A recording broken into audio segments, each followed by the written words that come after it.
কুষ্টিয়াতে নাকি এমন একটা জায়গা আছে যেখানে কাচ্চি বিরিয়ানি খেতে মানুষ দূর দূর থেকে আসে। আজকে আমরা চলে এসেছি সেই বিখ্যাত কুষ্টিয়া কাচ্চি ডাইনে। দেখি সত্যিই কি এত ভালো তাদের কাচ্চি। কিন্তু এখানে আসার আগে আমরা প্রথমে কুষ্টিয়া দিশার টাওয়ারের জেন গার্ডেনে গিয়েছিলাম, যে এটা দেখার জন্য এখানে খাবারের মান কেমন। এখানে আশেপাশের পরিবেশ ভিআইপি, কিন্তু যখন খাবার মেনু কার্ড দেখি শুধু মুড়ি ছোলা চপের প্যাকেজই 500 টাকা। আর এখানে তেমন লোকজনও নাই, তাই আমরা সেখান থেকে রওনা দিলাম। এই যে দেখছেন, এটাই কুষ্টিয়া কাচ্চি ডাইন। বাইরে থেকে ভিড় দেখে বোঝা যাচ্ছে জায়গাটা কতটা জনপ্রিয়। ভিতরে ঢুকলেই চারদিকে কাচ্চি বিরিয়ানির দারুণ সুগন্ধ।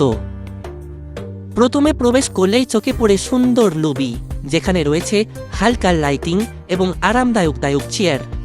অবশেষে আমাদের অর্ডার চলে এসেছে। দেখুন এই প্লেটটা, লম্বা বাসমতি চাল, বড় একটা নরম খাসির মাংস, আর সেই ক্লাসিক কাচ্চির আলু, দেখতে একদম সিনেমাটিক। আপনি যদি কুষ্টিয়াতে আসেন তাহলে একবার কুষ্টিয়া কাচ্চি ডাইন অবশ্যই ট্রাই করতে পারেন। আজকের ফুড ব্লগ এখানেই শেষ। ভিডিওটা ভালো লাগলে লাইক দিন, শেয়ার করুন, আর এমন আরও ফুড ব্লগ দেখতে চ্যানেলটি সাবস্ক্রাইব করতে ভুলবেন না।